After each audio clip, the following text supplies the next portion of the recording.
de heridas de la infancia, tenemos que recordar que nos referimos en el programa, en el último programa, a 5 heridas básicas que están descritas por la mayoría de los autores. De ellas se destaca mucho Lise Bourbeau, que es una ensayista y es escritora canadiense, que ha hablado de 5 heridas de la infancia básicas, como son la traición, la humillación, el abandono, el rechazo y la injusticia. Y cuando estamos hablando de estas heridas, estamos hablando de nudos, situaciones que ocurren en las primeras etapas de nuestras vidas, pero que no llegan a cerrarse, no llegan a sanarse, y lo que va sucediendo generalmente es que vamos construyendo una máscara con la cual nos protegemos de ese dolor que ha quedado sin sanación, sin curación, pero es precisamente estas situaciones las que nos impiden tomar adecuadas decisiones, poder quizás tomar decisiones adecuadas en relaciones de parejas. Son muchas veces las causas que nos llevan a tener patrones reactivos complejos que no comprendemos. En muchas ocasiones son las causas fundamentales de desórdenes emocionales importantes como depresiones, desórdenes de ansiedad, desórdenes obsesivos, desórdenes de la conducta alimentaria, y estamos refiriéndonos a heridas que se pueden presentar desde los familiares de primera consanguinidad, como son los padres, pero también se pueden presentar en las primeras infancias con relación, por ejemplo, a los amigos con los cuales nos relacionamos, a nuestros familiares que tenemos cercanos. Pueden darse también en las instituciones educativas y dejan una huella que nos marcan para toda la vida. Cuando hablamos de heridas de la infancia, tenemos que hablar muchas veces también de traumas. Y estuvimos explicando en la última ocasión que para hablar de trauma tenemos que hablar de algo que para nosotros representa un evento vital importante. ¿Y por qué digo evento vital para nosotros? Porque no todo lo que sucede en la vida precisamente representa un trauma. Todo está en relación a cómo nosotros lo interpretemos. Y tienen que existir 3 características básicas para desarrollar un trauma. Uno es que se presente un evento que yo considere importante, vital y que me lastime. Lo otro que debe suceder es que yo no tenga la capacidad de respuesta adecuada o que ese evento sobrepase mi capacidad de respuesta, y que la respuesta que yo desarrolle de supervivencia me genere una huella en gran parte de mi vida o para toda la vida. Ahora bien, cuando hablamos de sanación, debemos referirnos también, Fabricio, a algunas teorías importantes y algunas bases teóricas importantes que en muchos profesionales de la salud mental y muchas personas quizás han oído hablar, y creo que es importante referirnos aquí a las teorías psicoanalíticas. Por ejemplo, Lise Bourbeau le da mucho valor al ego. Y cuando hablamos de ego, no podemos dejar de hablar, por ejemplo, de Sigmund Freud, que estamos hablando que fue de los precursores en referirse a todo lo que es el interior de la persona, a poder estudiar a través del psicodiagnóstico y la observación, a pesar de que muchas de las teorías que él creó fueron cuestionadas. No podemos restarle valor a que hoy todavía son la base de muchos de muchos de los tratamientos y las soluciones a los diferentes desórdenes emocionales que tenemos. Lo que significa que sí hay cura, doctor. Pero sí hay cura, sí hay cura. Generalmente es a largo plazo. ¿Por qué? Porque no podemos resolver en poco tiempo lo que se ha estructurado en años. Ahora, Sigmund Freud se refería, por ejemplo, a 3 situaciones básicas del individuo, como era el ello, el yo y el superyo. Por ejemplo, cuando hablamos del ello, él se refería a los instintos. Hay muchas características de las personas que nacen con uno, como son los instintos básicos de querer satisfacer uno, como son deseos, placeres, aspiraciones, pero que nacen desde que uno ya viene al mundo. Está el yo, que es como ese mediador que tiene uno interno y que se va estructurando en interacción con el medio, con las vivencias que uno va teniendo. Llega un momento que eso con que tú naces, lo cual te impulsa a querer quizás hacer, como puede ser, por ejemplo, cuando un niño nace, que empieza a dar sus primeros pasos, se puede interesar por algunas cosas, pero sin embargo los adultos somos los que en muchas ocasiones lo guiamos a que sepa que hay cosas que se pueden y otras que no se pueden. En esa interacción con el medio se va estructurando el yo, y ese yo es al que se le denomina ego. ¿Sí? El ego es eso que nosotros vamos formando y que nos permite ir creando nuestra propia identidad.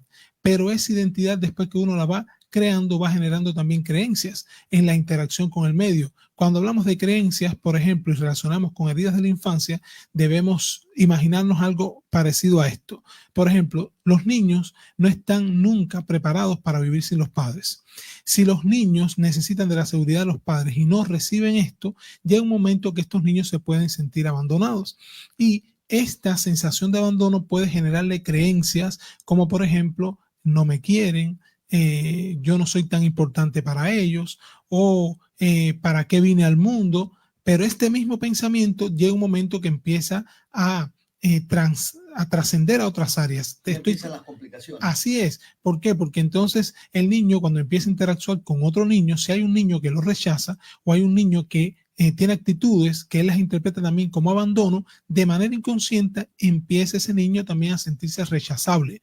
Y llega un momento que también empieza a creer que no es importante para sus amigos. Si va a vertir alguna opinión, por ejemplo, puede ser que crea que la opinión no va a ser tan importante y se empiezan a estructurar entonces patrones de conducta que pueden estar caracterizados por aislamiento, por introversión, no hablar todo lo que siento porque considero que quizás no voy a ser escuchado. Esto también puede generar que en algunos momentos yo me verticalice para tratar de ser bueno en otras áreas y tratar de suplir esta carencia afectiva que en un momento desarrollé desde pequeño, ¿no? Doctor, mientras más rápido intervenga el profesional de la salud, menos serán las complicaciones. Así es, mientras más rápido. ¿Y por qué, Fabricio? Una de las características, si se puede decir así, o uno de los problemas más frecuentes que tenemos cuando estamos trabajando con un paciente y que tiene comportamientos que él no puede llegar a controlar, es primeramente aceptar la necesidad de ayuda. Nos cuesta mucho trabajo a los seres humanos aceptar que hemos sido heridos, que hemos sido lastimados. ¿Por qué? Porque sabes que has escuchado, Fabricio, que a veces las personas decimos, bueno, voy al trabajo, mis problemas se quedan en la casa, pero a partir de aquí ya mis problemas no los puedo traer al trabajo. Pero no es cierto.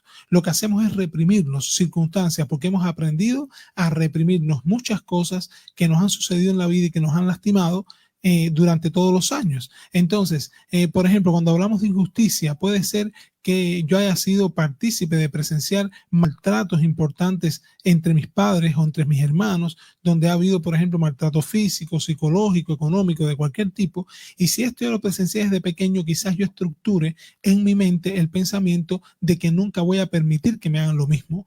O puedo estructurar el pensamiento de que yo también me merezco que me hagan lo mismo, ¿no? Y lo veo como un patrón de conducta a seguir. Ahora, cuando yo acepto que tengo una herida, estamos dando el primer paso para la sanación. Esta parte es muy difícil. ¿Por qué? Porque cuando tú tienes que llevar a un paciente a que pueda aceptar que tiene heridas a partir de la historia de su vida, generalmente eso duele y es recordar, volver a hacer una introspección, una retrospectiva de cómo te has construido y poder entender que el ego, que viene siendo como esa personita que no te permite poder llevar, recordar todo aquello que te duele y que quiere mantenerte con la misma máscara con que te proyectas con todas las personas, ese ego hay que empezar a conocerlo, a entenderlo, a saber que existe, y a partir de aquí que empieces a aceptar que tienes heridas, entonces es más fácil comenzar a trabajar. Entonces, ¿se necesita terapia? ¿Se necesita medicación? Sí, sí se necesita terapias y sí se necesita medicación muchas veces. Tenemos que recordar que la mayoría de las personas en muchas ocasiones tienen depresiones de muchos años por esto mismo. Una vez que ya, desde el punto de vista psicológico, una vez que aceptas, entonces tienes que estar preparado y hay que prepararte para que tú mismo te puedas perdonar. O sea, el poder perdonarte a ti mismo, perdonar a las personas que te han lastimado, perdonarte y aceptar que también tienes derecho a enfadarte con las personas que te han lastimado, es también un segundo punto importante, porque hasta que no aparece el perdón, no aparece la transformación. Y muchas veces nos sentimos culpables de muchas de las cosas que hemos hecho durante toda la vida. No somos capaces de perdonar a las personas que nos han lastimado y por tanto no puede iniciarse el proceso de transformación. Como bien tú decías, en muchas ocasiones es necesario los fármacos. ¿Por qué? Porque si hay depresiones es importante los antidepresivos. Si hay, por ejemplo, síntomas de ansiedad importantes, hay trastornos del sueño, quizás también, pero siempre tiene que existir un tratamiento integral y combinado para poder lograrlo. En un solo programa, este trabajo para sanar heridas lleva mucho tiempo, o sea, lleva incluso pautas específicas, lleva, por ejemplo, un plan terapéutico que tiene etapas para poder trabajarla y es un tratamiento generalmente de larga evolución, pero sí se logra. Y ¿qué queremos invitarlos a las personas que nos están escuchando?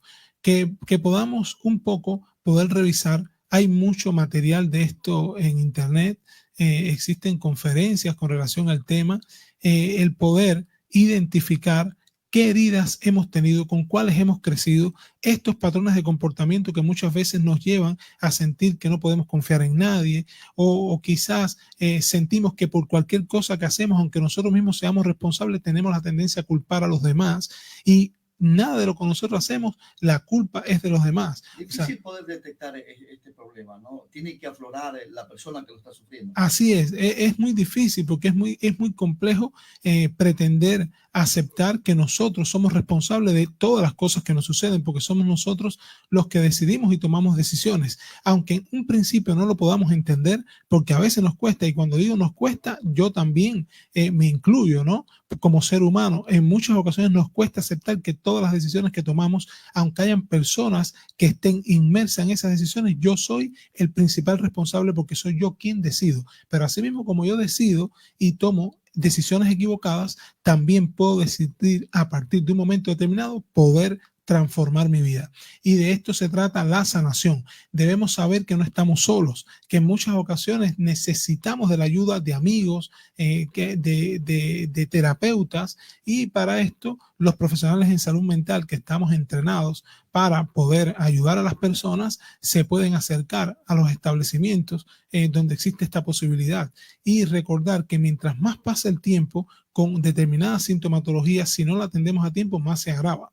Y muchas de estas conductas nos pueden llevar, por ejemplo, a suicidios, nos pueden llevar a homicidios, nos pueden llevar también en muchas ocasiones a tener comportamientos compulsivos, por ejemplo, como en la mitomanía. Por ejemplo, hay personas que son que desarrollan las mentiras compulsivas y estas mentiras compulsivas lo llevan, por ejemplo, a tener problemas en todos los ámbitos, tanto personales como matrimoniales, relaciones interpersonales, laborales, pero muchas ocasiones son criticados. Mientras más tiempo pasa, más se complica. Más se complica y lo peor es que muchas veces estas personas son muy criticadas, poco entendidas y ellos mismos son los primeros que quieren ser diferentes pero no saben cómo. Y en muchas ocasiones esto sucede por heridas desde la infancia que nunca han sido sanadas. Y tenemos muchos ejemplos de este tipo que podemos abordar porque ya llevamos tiempo de nuestras vidas trabajando con pacientes y el objetivo es que las personas puedan saber que cualquier comportamiento equivocado, errado, ese que no podemos solucionar, la dependencia. A veces somos tan dependientes de los propios seres humanos que no somos capaces de tomar decisiones por nosotros mismos, porque creemos que no somos capaces de hacerlo y cuando vas a la profundidad es porque en muchas ocasiones hemos sido rechazados, hemos sido humillados. Entonces, cuando recibes la herida de humillación desde que eres pequeño, llega un momento que te sientes una persona incapaz de poder tomar muchas veces decisiones, tienes una autoestima dañada, dependes del criterio de los demás para poder quizás tomar las decisiones, tomar acciones en cualquier ámbito de la vida, pero todo eso puede en posibilidad de ser sanado. Por esto hay mucho más salud mental. Sí, salud mental es mucho más, como lo hemos dicho siempre, es mucho más que medicación, es mucho más que solamente terapia psicológica, debemos ver al individuo como un ser integral. Nos pueden ubicar a los números 0994 20 87 57 o al 0985 54 07 64 en el Centro de Atención Integral en Salud Mental Chalón, ubicado en Las Palmas. Estamos para ayudarles y para lograr que la vida se pueda hacer un poco más fácil.